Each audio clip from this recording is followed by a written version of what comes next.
বৃষ্টিপাত ও পাহাড়ি ঢলে সুনামগঞ্জের সুরমা, কুশিয়ারা সহ যে আভ্যন্তরীণ নদী রয়েছে এই নদীগুলোতে পানি বৃদ্ধি শুরু করেছে। ইতিমধ্যেই পাহাড়ি ঢল আসছে এবং আমরা দেখতে পাচ্ছি, আমি ঠিক যেখানটাতে আছি এটি হচ্ছে সুনামগঞ্জের লঞ্চঘাট এলাকায়।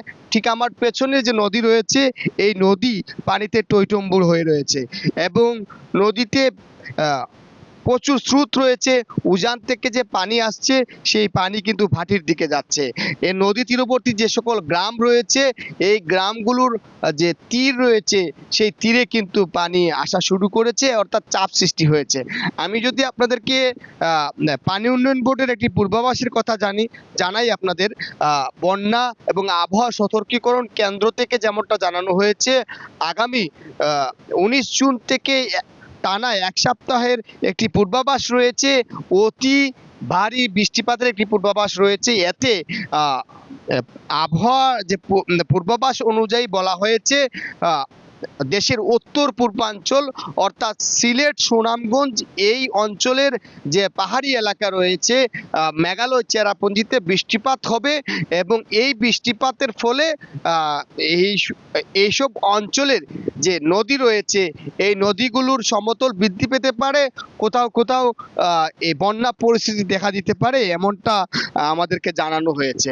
আমি যদি আপনাদেরকে একটি তথ্য জানানোর চেষ্টা করি, এই গেল যে বুড়ো মৌসুম, এই বুড়ো মৌসুমে অতিবৃষ্টির কারণে সুনামগঞ্জের ব্যাপক ফসল হানি হয়েছে। এতে কৃষকরা ক্ষতিগ্রস্ত হয়েছেন, তাদের ফসল হারিয়েছেন। এখন যেহেতু জুন মাস চলছে, জুন মাসে ব্যাপক বৃষ্টিপাত হয়। আজও আমরা দেখেছি সুনামগঞ্জে সকাল থেকে বৃষ্টি হয়েছে। এই বৃষ্টি যদি অব্যাহত থাকে এবং পাহাড়ি ঢল যদি আসে এবং আবহাওয়ার যে পূর্বাভাস সেটি যদি সত্যি হয় এবং নদীতে পাহাড়ি ঢলের পাশাপাশি পানির চাপ সৃষ্টি হয়, তাহলে বন্যা পরিস্থিতি দেখা দিলে এই এলাকার মানুষ আসলে আরো বিপর্যয়ের মধ্যে পড়বেন। আমি কথা বলেছিলাম পানি উন্নয়ন বোর্ডের নির্বাহী প্রকৌশলী মামুন হাওলাদারের সাথে। তিনি যেমনটা জানিয়েছেন যে 19 জুন পরে এক সপ্তাহের একটি পূর্বাভাস রয়েছে। এই পূর্বাভাসে বলা হয়েছে যে উজানে অতি ভারী বৃষ্টিপাত হতে পারে। এতে নিম্নাঞ্চলের পানির চাপ সৃষ্টি হবে, শুধু পানির চাপ সৃষ্টি না, বন্যা পরিস্থিতিও দেখা দিতে পারে।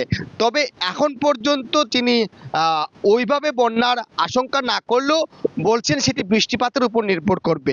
তো এই যে নদীর পানি বৃদ্ধি পাচ্ছে, এতে এখনকার যদি বন্যা পরিস্থিতি দেখা দেয় তাহলে এই যে আমন মৌসুমের যে বীজতলা তৈরি হবে তাতে ক্ষতি হতে পারে।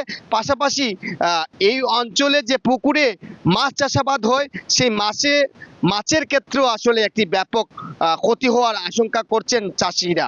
তো আমি আপনাদেরকে যেমনটা দেখানোর চেষ্টা করছি, নদীতে পানি বৃদ্ধি পাচ্ছে এবং এই বৃদ্ধি যদি অব্যাহত থাকে তাহলে বন্যা পরিস্থিতি দেখা দিবে এবং যেটি পানি উন্নয়ন বোর্ডের একটি পূর্বাভাস রয়েছে।